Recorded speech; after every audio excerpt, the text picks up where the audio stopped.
And changing tack a little bit to Anthony Joshua, he's recently returned from America, wherein he was doing some kind of tour of the major US gyms, picking up some knowledge, perhaps looking for a new trainer or training team. We're not entirely sure. Do you think he needs a change in the backroom team following the Usyk defeat? I don't know, because I don't know. Who knows it? I've never been in his backroom. He came to my gym a few times to train, spar Richard Towers.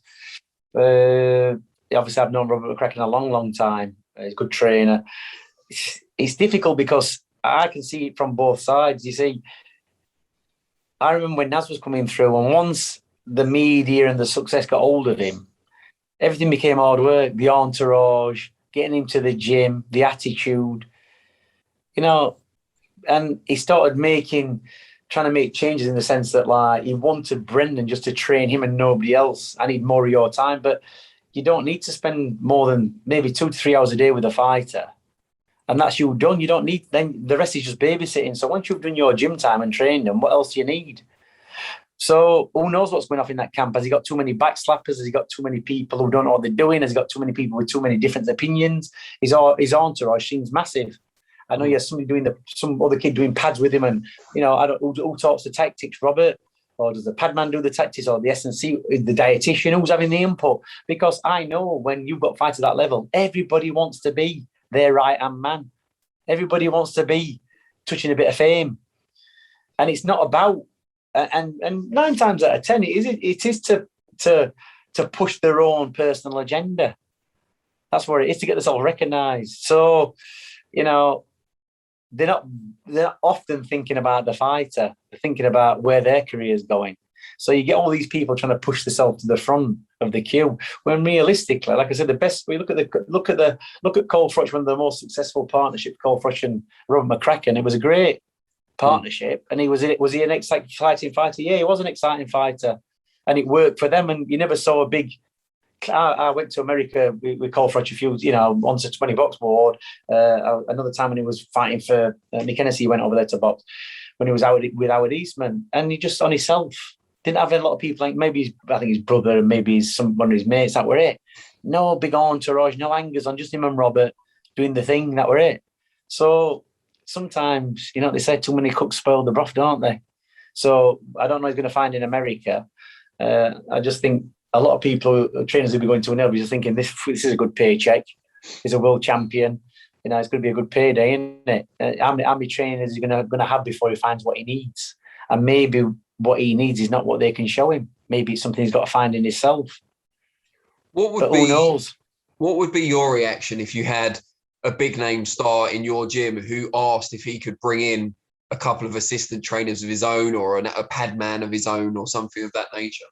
Yeah, it never happened. I mean, the only time it has happened is when we had Kilbrook when he fought Carson Jones, and we got in a guy called David Stash for the nutrition, which great guy. He works with Kid Galahad now. A fantastic dietitian, nutritionist, knows his stuff. And we had a guy called Dave Embra, who was the top S&C coach at Sheffield University, another very, very knowledgeable guy. And I'm not an expert in diet and nutrition. I'm not an expert in S&C. So it wasn't really stepping on my toes.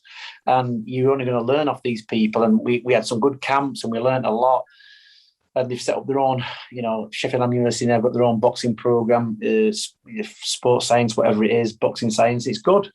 And it does play its part. But as far as boxing is concerned, it's like... No, we can't have pad men or trainers coming in and telling me what to do, can I? Because, regardless, if there were these people, I've had famous trainers in my gym, and I've been around a lot of famous trainers. I've met Eddie Fuch, I've met Angelo Dundee. Angelo Dundee wasn't a physical hands-on trainer. He was more of an advisor, pushing you in the direction, getting the sparring partners in, telling you what to do, hitting on the bag. When did you ever see Angelo Dundee or Eddie Fuch taking people on pads? Yeah, very rarely. Probably never. Probably didn't even do pad work. I can't even remember seeing clips of Ahmad Ali doing pad work. But what I'm saying to you, so it's like, if people want to come in and do a bit of a showcase, it's like when I see people mimicking the Floyd Mayweather pad style, pad men doing it, it's a bit embarrassing, because You're not developing your own style. Why are you copying somebody else? It's not even a blooming good pack. It's just a showcase piece that's probably to show memory and timing. That's it. But it's not applicable in a fight, is it? Is it? And it's not. And you see people doing it, but it's not. It's not applicable. You don't even see Mayweather doing it, do you? It's just reflex and tip tapping. It's a showcase. And when I went to Mayweather's gym, when Kell Brook boxed Sean Porter, we were in Vegas. And we went, and kids can do that. Girls can do it. Amateurs can do it. Everybody can do it because that's what they teach. You know what I mean? You pay Roger Mayweather $20 and he'll take you on the pads. So everybody learns that little thing. We used to have one in our gym called the 78 shot, what Brendan used to do. It's 78 shots in a minute or whatever it is. And I never used to do it, but Junior Witter could do it. And Johnny Nelson do it. It's just a memory thing of a certain set of combinations together, and it's quite long. And I remember one time actually Junior Witter did it in a fight on an opponent. It wasn't particularly very good, and hit him with a 78 shot, just so he could. But it's not something that you do in a fight, because all you need in a fight is a jab, straight right and left hook right, undercut. It's basic stuff, timing. All this fancy stuff, it's great showboating, like Leonard did, winding the bolo shots up and hit him off the backhand. It's great. In fact, it was fantastic. Nazim Ahmed shaking his fist and hitting people. It's good, but it doesn't alter the fact they were still throwing straight jabs and power shots and right hands, all that kind of stuff. So it would never be, nobody'd ever, I wouldn't have a fighter in my gym who wanted to bring anybody else in. I wouldn't, because you can't have two people, you've got to be on the same page. Even when I was under the guidance of my dad, there was sometimes I thought, well, maybe that's not right, but who am I to say? But I'd have it in the back of my mind and think, well, I'll make a note. If it's not right, I'll just make a note of myself and adjust for next time. But I want to be like, I think you're wrong, because, he knows so much more than me. So you learn, don't you? So I was never going to be in conflict or, there'd be never any attrition, because, I was being guided by that way. But sometimes to be heard in that group of people, if everybody's saying the same thing, then you're not really standing out. So some people automatically just say something different to be heard. I've seen it happen so many times. So the 78 shot aside, how does AJ go about beating Usyk in the rematch? Well, the thing is, I don't know why. Look, what's AJ's strength? Power, going forward.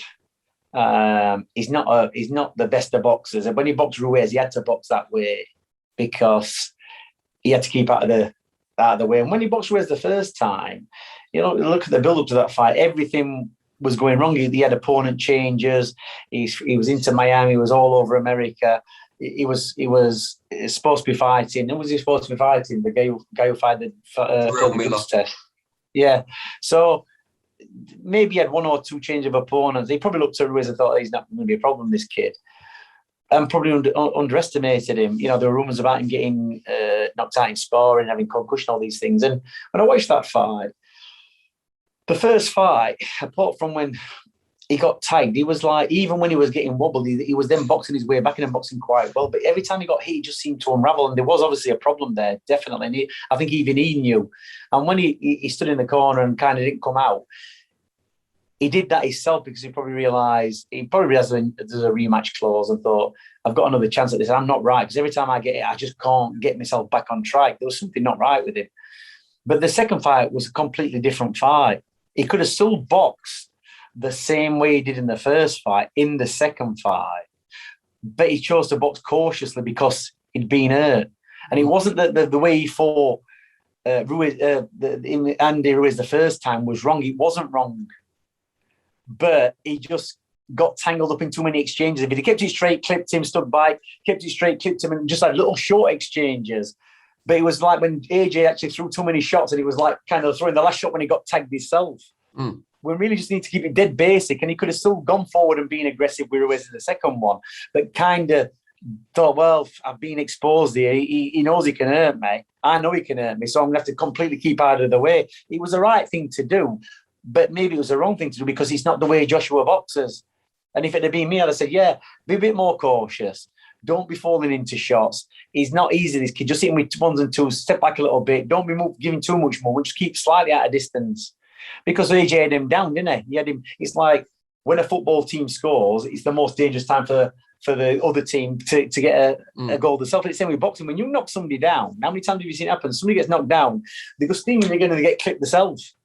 Yeah. And that's the most dangerous time. So when you've had somebody else, he had him on the floor, and then he walked into one of Ruiz's shots, didn't he? We really should have thought, right, be cautious here. Just take me time. I'll set him up again. But he was too eager to try and finish it. And sometimes you've got to be patient in boxing, whether that's because he had, he underestimated him or thought it should be an easier fight than it was. You can never go into a fight at any level, no matter who the opponent is, and never think it's going to be an easy fight. Because if you think it's easy, the moment it comes slightly hard, it's a lot harder than you thought. And if you go with the attitude, this fight's going to be the hardest fight in my life, everything's on the line, I can't lose this, it's going to be tough, then at least your expectancy level is what it's going to be. And you get away a good shot, you think, I should have been hit with that shot, I've just warmed up a bit. Not, I didn't expect that. You've got to be prepared. And mentally prepared is thinking it's going to be harder than it is, not easier than it is. That's how you have to mentally prepare yourself. So, as far as Joshua's concerned, how'd you beat Usyk? Well, he's got to spore a lot of southpaw kids. He's got to spore clever southpaw because he's got to learn how to negate southpaws, what to do with them. Because being southpaws, it is an awkward style. You're really having to throw everything backwards when you're fighting, and it's a bit difficult. But Usyk's got it off to a T, and he's a better boxer than Joshua. There's no doubt. He's a lot lighter. He's a lot lighter than Joshua, but realistically, Joshua's got to do what he's best at doing, going forward. Keeping that jab, connecting with the jab, just hitting the target instead of trying to throw too many shots against the southpaw. You're going to be missing a lot. So you've got to be precise whether you're throwing a backhand dipping outside of the jab, and hitting with the right hand, or hitting off the jab, tapping out, hitting with the jab. It's just about connecting and imposing yourself, not being stood too square on, get a bit more sideways on. Usyk is tricky, and the fight went on. Usyk's got a good engine, and you could see Joshua beginning to gas. But you're just going to you've got to be very, very familiar with southpaw fighters. That's what you've got to. There's lots of different types of southpaw fighters. They fight some, predominantly move to their left. Some predominantly move to the right, some move both ways. It's like everybody's different. So you've got to get so much variation because he's only basic, Usyk. He's just very straight and basic what he does. Do you know what I mean? It's not nothing fantastic. It's nothing exceptional. It's just good basic stuff.